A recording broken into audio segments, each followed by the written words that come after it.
I come from the countryside. My name's Bill Carlson.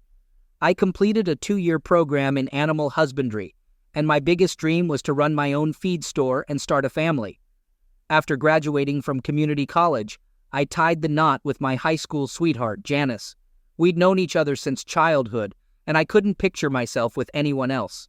Janice, a lovely brunette, maintained her figure even after having 2 sons. I was proud to call her my wife and was willing to do anything for her. However, Janice struggled with one issue. She envied those who lived a luxurious lifestyle. She enjoyed reading the society pages in the newspaper and subscribed to magazines that showcased the glamorous lifestyle. At the dentist's office, she would flip through car magazines and knew all about luxury cars. She was familiar with various designers and their clothing collections. Her biggest desire was to become someone more prominent, which I couldn't fulfill. So I took a job at a fancy feed store in Omaha that attracted upscale customers. This move brought us closer to the city while allowing me to continue working in my passion. I enjoyed my job and excelled at it, providing personalized service to customers, and was rewarded with flexible working hours. Janice preferred city life over country living and was content for a while.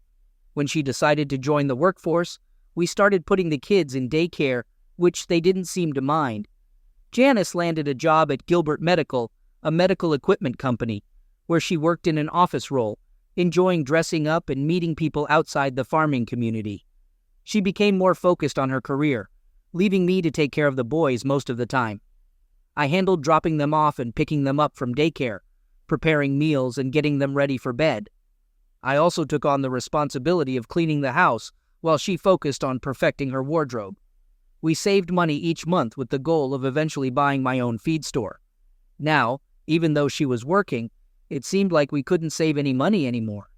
A chunk of our earnings went to daycare, but most of it was being spent on beauty treatments, nail salons, and pricey clothes. I couldn't figure out why, despite both of us working, our savings were dwindling. Whenever I brought it up, she got defensive and upset, so I stopped mentioning it. Instead, I opened a separate savings account. She started working overtime and receiving private phone calls, becoming less attentive and more distant. She started talking about getting a newer, fancier car, and even mentioned breast implants. I was certain she was having an affair. I might be a simple guy, but I wasn't naive. At that point, I didn't even want to save the marriage. I just wanted to sort everything out and move on before it was too late. It was hard to pinpoint anything because I didn't know her coworkers, but I suspected if something was going on, it was with someone from work. I had a couple of good coworkers, Roy and Freddie, who weren't highly educated but worked hard. Even though I was their boss, I never acted like it, and we all worked together seamlessly. They would be important allies in my plan. I noticed that on Wednesdays, Janice would dress up in fancy lingerie and her best clothes. She started taking longer to get ready for work, which gave me an opportunity to put my plan into action. I informed my coworkers about what was happening, and they agreed to cover for me with deliveries and appointments. I parked near the entrance of the Gilbert Medical Plant parking lot, using the time to catch up on some reading. Around 11 a.m., Janice left work and drove to a nearby Holiday Inn. She parked far from the office, and shortly after, a man in a red Corvette arrived and parked at the opposite end of the lot. When they both got out and headed to room 117, my suspicions were confirmed. Feeling disheartened and queasy, I left to return to work, needing time to figure out my next move. Before leaving, I vented my frustration by cutting 2 of her valve stems with my wire cutters. The rest of the day dragged on, and I later picked up the kids, cooked dinner, and asked Janice about her day. She mentioned having a flat tire, which a coworker helped her with, and we didn't discuss it further. The following morning, I swung by the office after dropping off the boys at daycare. It didn't take me long to spot the red Corvette. Lucky for me, the guy had his own reserved parking spot, complete with a sign that read, Ken Beecham, Distribution Manager. Turns out, Roy's wife also worked at Gilbert in the personnel department. By that afternoon, I had all the scoop on this guy. Most importantly, he was already hitched. He'd even caught flack for making inappropriate remarks to a coworker and had some issues with his expense accounts. I scored his address, phone numbers, cell phone digits, and even his SSN, but I had no clue what I'd do with all that intel. 8 years married, His wife's name was Amy. We put in a solid day's work, and Roy, Freddie, and I managed to squeeze in a cold one before I had to pick up the kids. I still wasn't sure what my next move would be, but I had a feeling it would all come together soon, trying to keep calm and think logically, but I was getting angrier by the day. Sometimes I'd catch myself silently tearing up, feeling broken, like I couldn't fix myself. Living with Janice was getting tougher by the minute. I just wanted out. Got another stroke of luck the next day when I remembered March Gilbert, one of my top clients, was the wife of the company president at Gilbert Medical. Never met the guy, but March and I clicked. I made sure to butter her up, thinking maybe I could use our friendship to my advantage. That's when March's daughter Cindy popped by. She was in her last year of vet school. March went off to do some barn work, and Cindy and I shot the breeze for about an hour. Enjoyed the chat, felt a bit guilty afterward, but it faded fast. Spent the weekend doing some welding in the garage. I crafted a small flat steel piece and attached 4 sturdy points to it using concrete nails, making sure they were tough and unyielding. The plate measured about 6 by 6, and it marked the beginning of my revenge plan through some well-deserved harassment. Caught sight of March on Tuesday. I was kind of down while unloading the order, not my usual chipper self. Caught her attention. "Bill, what's up? You seem off today." "Got some personal stuff, March. Sorry, I'm not great company right now. Let's grab some coffee and talk about it." We headed back to the house and settled in the kitchen. It looked like something straight out of a fancy magazine with all that stainless steel and granite.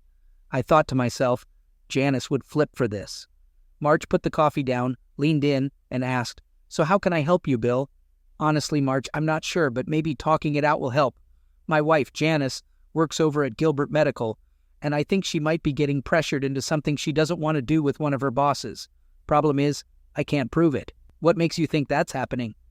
"Just little things, but last week, I caught them both hanging out at the Holiday Inn. Janice doesn't know I know, and I'm struggling with how to bring it up. Don't know if she's feeling obligated or if she's into it. Our family life's taking a hit, and she doesn't seem to care much about us anymore. She's keeping it all hush-hush, and that's what really bugs me." "Who's the guy?" "Think his name's Ken Beecham. I ain't sure if Janice works under him or if they're in different sections of the plant. Never laid eyes on the guy. You want me to see if I can lend a hand?"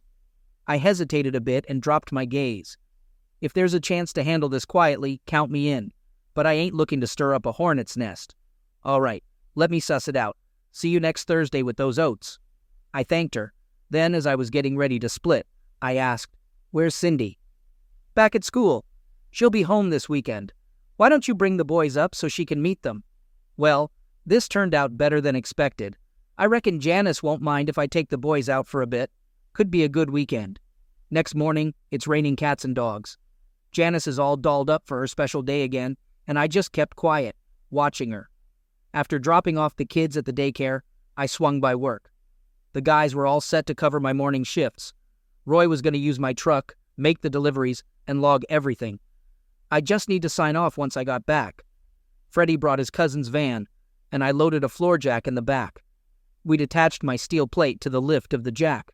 Once the trucks were all loaded and they took off for their deliveries, I headed to the Holiday Inn. Right on schedule, Janice pulled in and parked in the same spot as before. Ken arrived a few moments later, parking in his usual spot. Once they went into the room, I gave him about 10 minutes to get settled. Then, in the pouring rain, I hauled the jack out of the van and wheeled it down to Ken's car. I slipped the jack under his ride and cranked it up. It only took a hot minute before I heard that satisfying pop as the nails punched through the oil pan. I lowered it back down and headed to the back of the Corvette. Within seconds, I heard those same pops hitting the fuel tank. Oil and gas started gushing out like crazy. Grabbed the jack, hightailed it back to the van. Whole shebang was done in under a minute. Took a stroll over to Janice's car and sliced up 2 valve stems again. With that, I was ready to roll. Cruised past Ken's ride, flicked a lit cigarette out the window, and took off. Glanced in my rear view and caught sight of the flame shooting up, followed by a bang as I left the lot. Felt a weight lift off my chest. Janice rolled in from work a bit late, skipped supper, and crashed straight into bed. I hung out with the boys for a bit, got 'em cleaned up, and tucked 'em in. Ended up crashing on the couch myself that night. Come morning, Janice stayed in bed while I got the boys sorted for daycare. We chowed down on breakfast and hit the road.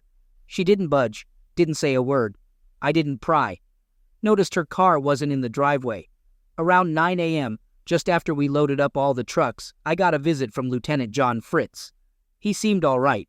Asked me about my work schedule the day before. Just the usual deliveries. Nothing out of the ordinary. Why? Wanted to know what I was up to around noon. Grabbed the delivery logs from the day prior and spread them out. Showed him each stop, the goods dropped, the unload time, and my initials. He smirked a bit. "That's one heck of a log," he said. "You guys do this kind of thing every day? Want a peek at the logs from the past month?" He shook his head and grinned. Left me wondering if that was a good sign or not. "Got something you want to spill?" Took a bit of prodding, but he finally spilled the beans. Apparently, there was a car wreck at the Holiday Inn over in East Omaha yesterday, and they're trying to piece together what went down. Why me, though? Well, turns out, another car nearby had its valve stems sliced. And guess whose car it was? Your wife's. They're wondering if it's just a crazy coincidence, or if there's more to it. First off, I have no clue why my wife's car would be at the Holiday Inn, and secondly, what's the deal with her car being connected to the wreck? Oh, her car belonged to a colleague she had a lunch meeting with. They were schmoozing some company clients at the hotel, and bam, all this happens during their lunch. Did you talk to the folks they lunched with? Nah, they drew a blank on names. You gonna level with me, or we gonna dance around all morning? He leaned back, flashed a grin. Ever heard of a guy named Jim?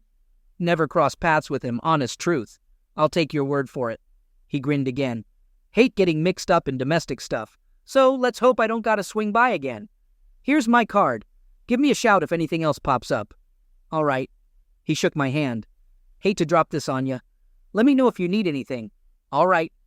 As he walked off, I mumbled, Thanks, but you didn't really tell me squat. Time to connect the dots. Got home after work, and Janice's ride was parked in the driveway. She was chillin', dinner ready. Said she wasn't feeling great, so she called in sick. Still didn't spill about what went down, so I let it be. She hit the hay early, and I took care of the boys once more, crashing on the couch.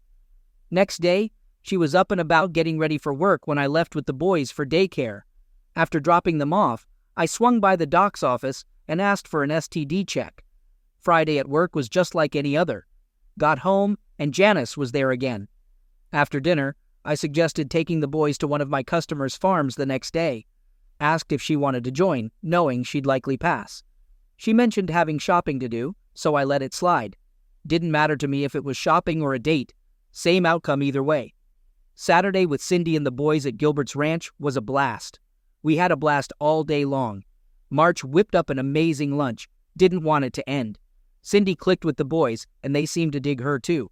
Mr. Gilbert wasn't around, so I still missed meeting him. March didn't bring up our previous chat, and Cindy seemed clueless about it. Hated to head home, but we had to. Janice didn't ask a thing about our day, didn't seem interested. Boys tried telling her about their adventures, but she tuned them out. Gave up after a while. She did wonder why I wasn't sleeping in bed anymore, so I told her work stuff had me tossing and turning. That was that. Rest of the week was business as usual. Noticed she didn't do anything special on her usual day, figured she called off the truce. Was cool with me because I had a ton of work piled up. Swung by a divorce lawyer I'd heard about. Got some pamphlets and forms. All back to normal till next Wednesday. She started her day with a morning shower, then took extra care with her hair. She had on some new black sultry lingerie, and a fresh scent of perfume lingered around her. Even her shoes looked brand spanking new. I made sure not to get caught staring, and hurried out with the boys. Knew for sure it was going to be a date day. Dropped the boys off, swung by the plant, checked out his parking spot. A shiny new Porsche was parked there. Quickly noted down the license plate and dashed back to work. The guys were just as hyped about this new development as I was. We blitzed through the morning deliveries, tweaked the logs a bit, figured John Fritz might see through it, but went ahead anyway. Had a nice long lunch break. Roy kept up with the deliveries, while Freddie swung by the pool supply store, grabbed some big bottles of hydrochloric acid. I wanted to have lunch with John Fritz. When I walked into his office with pulled pork sandwiches and fries, he gave me a weird look. Said hi, sat across from him. He knew something was up. Grinned like a Cheshire cat. Told him I thought we could grab lunch together and he could fill me in on the car damage case. Had to keep him occupied for about 2 hours. It was going to be a stretch. While I played nice, Freddie was down at the Holiday Inn parking lot. Found the Porsche and drenched it in acid. Trunk, fenders, deck, even the leather seats and floor mats. Sprinkled some mothballs in the gas tank for good measure. Could mess up the engine bad if anyone tried to start it. Left some acid on the tires, too. Before he left, snipped the valve stems on Janice's car again, just to cover our tracks. It was all done and dusted in just 15 minutes. Only downside was not knowing how long they'd be in there. John and I shot the breeze for what felt like ages, until he finally asked, "What's your game, buddy?" Just wanted to make sure I had a solid alibi in case something went down with Ken Beecham's car today. "What's so special about today?" he asked. "Well, the pulled pork sandwiches were on special," I quipped. Dialed up the daycare center on my cell. "Hey, Carol, it's Bill. Got tied up at work and was hoping you could give Janice a buzz to pick up the boys this afternoon. Thanks a bunch." Gave her Janice's number, extension 117. "Call her ASAP, okay?" John leaned back, chuckling. Those pork sandwiches hit the spot. There was a lull. Then he said, "Should I ring Mr. Beecham and check on his car?" "Why bother?" I asked. "You wouldn't happen to know where I could find him, would you?" I rattled off his cell and the hotel room number. "Take your pick." John put the phone on speaker and dialed the hotel.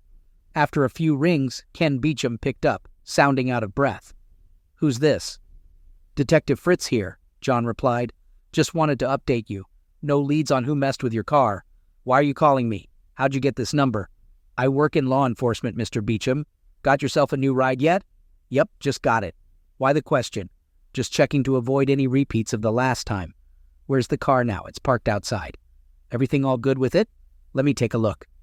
We could hear Ken rustling around as he peeked out the window at the parking lot. A few mutters later, he got back on the line. "Something seems off. I gotta get dressed and investigate. I'll ring you back soon." "Fair enough, but why aren't you dressed already, Mr. Beecham? None of your business. Gotta go." They hung up, and John shot me a grin. "Satisfied?" "Absolutely." "Well, I gotta head back to the grind. If you need anything, give me a shout." "Sure thing." "Maybe we'll grab lunch again next week." "Hope not. Gotta wrap this up before someone gets hurt." Back to the salt mines I went. Roy had the logs in shipshape, and Freddie had stashed the acid where no one would find it. Tonight at home was bound to be a doozy. Janice scooped up the boys without a word and hit the hay early. Next day, John popped by. He filled me in on the car carnage, mentioning Ken's insurance claim since the Corvette kerfuffle. The car was totaled, setting Ken back over 60 grand. He was still pointing fingers at me, despite John vouching for my whereabouts. Sure, John knew I was involved, but he wasn't about to spill the beans. I never did find out how Janice got her tires fixed. Didn't ask, and no one offered. Since Janice never came clean about the mess, I figured it was time to pull the plug.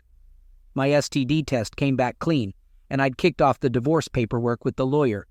I had this idea to head over to the Gilberts' ranch this weekend with the boys, just in case Cindy showed up.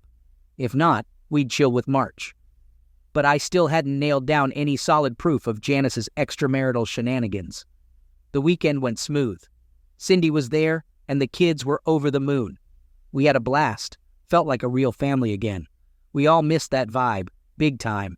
Cindy was still clueless about the drama, but at least she wasn't prying. Before I split, March gave me a reassuring pat on the back and said, "Everything's gonna be all right." Then, out of the blue, I got offered this new gig about 100 miles away. More cash, a better gig, and even the chance to buy into the business down the line. It sounded like a dream, except for one hitch. It meant being far from Cindy. Next thing I knew, it's Wednesday, and Janice is all dolled up again. No clue what wheels her new man was rolling, but she was clearly prepping for another rendezvous. I figured they were still hitting up the same joint. I knew I had to do something, but I hadn't really thought it through. Me and the guys were brainstorming when March Gilbert pulls up. She motions for me to hop in, and before I know it, we're at the plant, sneaking in through the back like VIPs straight to Mr. Gilbert's office. March makes the intros. We get coffee, shoot the breeze for a bit, then I finally ask, "What's the deal?" Mr. Gilbert chuckles. "Time to wrap this up." March fills me in on the scoop, says they've done some digging in-house. Once everything's set, we'll hit the ground running. Should have all the dirt you need by day's end. If I do anything to embarrass you, Bill, I'm sorry in advance. Not my intention to step on toes. We shoot the breeze a bit more, and March catches my grin when talk turns to Cindy. I try to play it cool, but I'm pretty obvious. Then the phone rings, and suddenly, everyone's on high alert. What's the word? Got it. Thanks for the heads up. You know what to do now, right? Mr. Gilbert flashed a grin and gave the green light. Okay, everything's set. Let's kick things off. Your wife and Ken are holed up in their usual spot at the Holiday Inn. Ken used a company vehicle to get there, which, by the way, goes against company rules. So we're bringing it back to the plant pronto. Hate to break it to you, but it seems like your wife's got a couple of flat tires again. Seems like it's becoming a bit of a routine. He put the phone on speaker and punched in the room number. Hey Ken, it's Mr. Gilbert. Sorry to bug you, but we need to have a serious chat. Ken stumbled over his words a bit. Yeah, sure. What's up? How'd you even get this number? That's not the point, Ken. What matters is that our legal team's been tipped off about a possible harassment issue. I need straight answers here, buddy. So listen up. Is there a female employee there with you? There was a pause, some murmuring in the background. Yes, sir, there is. Is she there by choice, or is there any kind of pressure from you? No, sir, not at all, sir. So, it's all consensual? Yes, sir, absolutely. Everything's consensual. Fantastic. Thanks for being straight with me on this. We'll draft up a statement to clear this up. Now, can I speak to the young lady? After some commotion, Janice got on the line. Sir, what can I do for you? Janice, did Ken coerce or threaten you into coming with him? No, sir. He didn't threaten me. That's good to hear. So the closeness was consensual, and you didn't feel pressured at all. Is that right? After a pause and some chatter in the background, Janice spoke up again. Yes, sir. It was consensual. Great to hear. When you and Ken get back to the plant, we'll have those statements ready for you to sign. Ken, can you hop back on? How'd you know my name? Don't sweat it, Ken. Not important.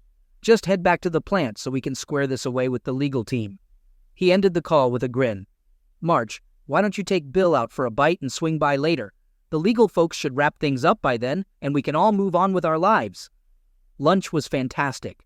I struggled to contain my gratitude, but I couldn't thank her enough. Eventually, March convinced me to seal our lips about the whole ordeal. She also made me vow not to breathe a word to Cindy. It was a promising sign. I filled March in on the job offer, and she was happy for me and the boys. Back at the plant post-lunch, I snagged notarized copies of Ken and Janice's statements. They both swore up and down that their extramarital affairs were consensual. The legal crew assured me it was enough ammo for my lawyer to fire off the divorce papers. Ken and Janice got the boot. Their desks were cleared out before they even showed up, and they were shown the door. Unfortunately, they didn't have wheels. March lent me her car and said I could return it the next day. I dropped off the paperwork at the lawyer's and got extra copies made. One set was for Ken's wife. Then, I hit the bank and closed our accounts, squared off the credit cards, and axed them. I rang up the utility companies to cut off services by Friday afternoon. Swinging by John Fritz's, I gave him the update. He chuckled. I gave the landlord a heads up. I wouldn't be renewing the lease. At work, I handed in my notice. They were supportive, but bummed to see me go. Freddie trailed me to the Gilbert Ranch with my truck so I could return March's wheels. It was time to fetch the boys and head home. I wasn't looking forward to stepping through the door. Janice's ride wasn't in the driveway. When we walked in, she was on the couch in tears. It was the first time she'd shown any emotion. 2 boxes of her stuff from work were stacked nearby. I fed the boys and turned on the TV, standing by in case she wanted to talk. You had to go and do it, didn't you? She sobbed. You had to wreck everything in my life. Why couldn't you just mind your own business? You had no right to interfere with mine. I was stunned. She still viewed everything as if the world orbited around her. The kids and I were mere background noise to her. She couldn't care less about Amy, our family, our life, or our plans. It was like they meant nothing to her.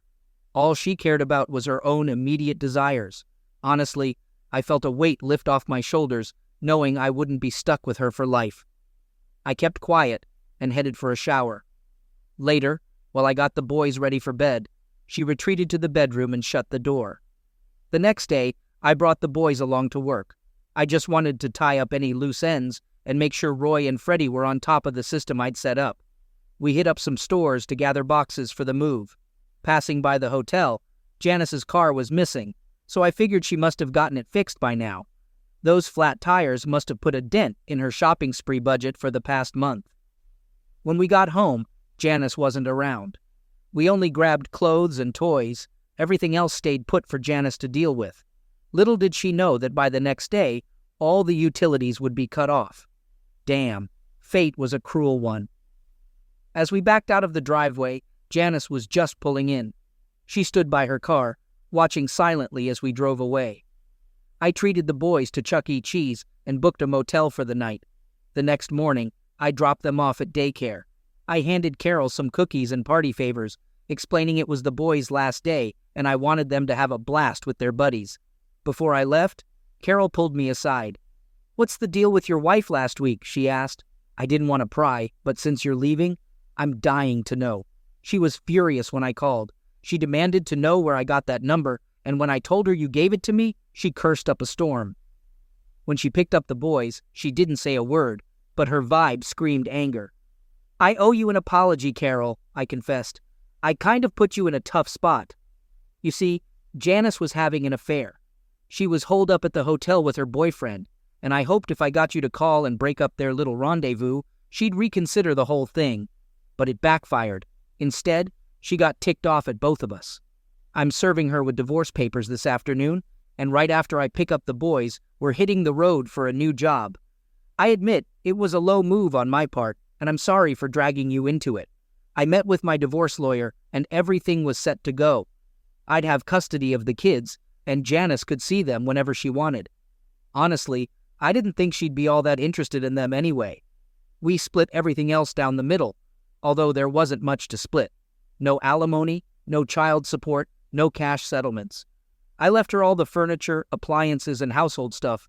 I didn't want any of it. She kept her car too. I didn't want it. Those flat tires were a pain. All I had to do was hand the papers to Janice. If she didn't fight it, everything would be wrapped up in 3 months. Attached to the divorce paperwork was a copy of Ken and Janice's notarized statements. The lawyer made a little note in the margin, indicating that the statements would stay private if we could agree on all the terms of the divorce. There were no questions. Her car was in the driveway, so I knew she was home. I sat there for what felt like forever. I loved Janice. She was the only woman I ever got close to. I thought our relationship was normal, never realizing I wasn't meeting her needs. She never came out and told me directly, and I was too clueless to pick up on all the hints she dropped. I let her down in so many ways. What she did was sneaky, but I also felt like some of it was because I wasn't paying enough attention. I knocked on the door of our own home, and it felt strange. She opened it, looking worn out. She offered me a drink, but I just handed her the papers. She didn't even bother to open them, just glanced at them and then back up at me. "Why?" I asked, unsure if she was angry or sad. After a few moments, she finally spilled it out. "He smelled like cologne while you smelled like dirt. He wore fancy suits while you were in jeans. He dined on lobster and steak while you settled for ribs and burgers. He strutted around in a designer coat, but yours was a workman's jacket. He drove a fancy car, but you were content with your truck. His nails were always clean and polished, while yours were perpetually grimy. He had a prestigious job, while you were just a country boy. Is that enough for you? I could keep going all day if you want." "I was hoping for a life that you couldn't give me," she continued. "I'm sorry we got married, Bill. I married you for the wrong reasons. I thought you could rescue me from my family, but I didn't think ahead enough. I'm truly sorry for that, but I can't change how I feel. I love our kids, but I regret having them. It sounds awful, but I don't seem to have that maternal instinct.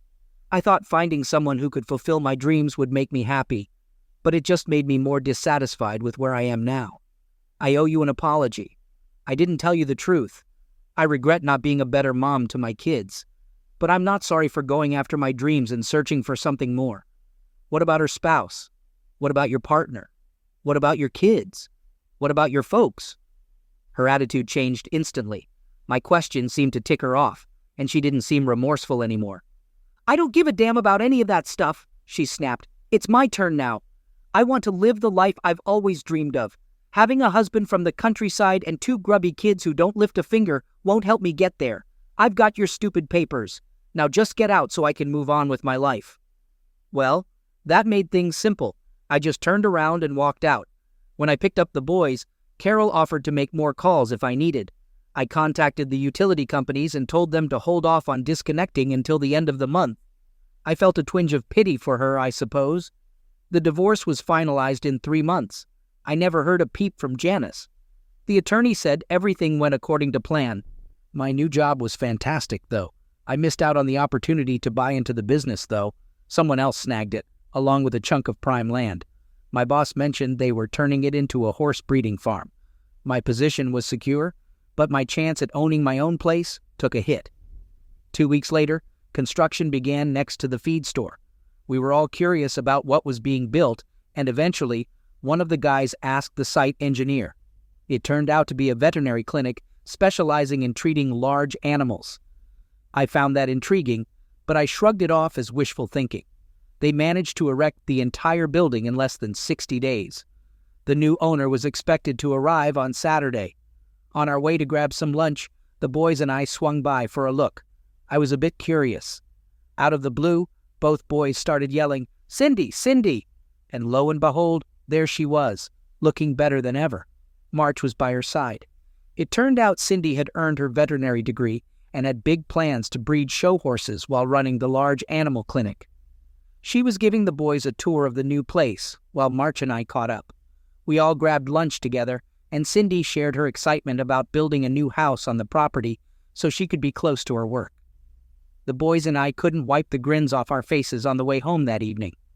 Fast forward 5 years, and Cindy was thriving, raising gorgeous horses, while her clinic had become a huge success. Meanwhile, I had just launched my 6th feed store. The boys had 2 little sisters now, and they adored them. Every weekend, my mother-in-law March and Mr. Gilbert would drop by. Funny enough, I never did find out what his first name was. But one person who never showed up to visit the boys was Janice.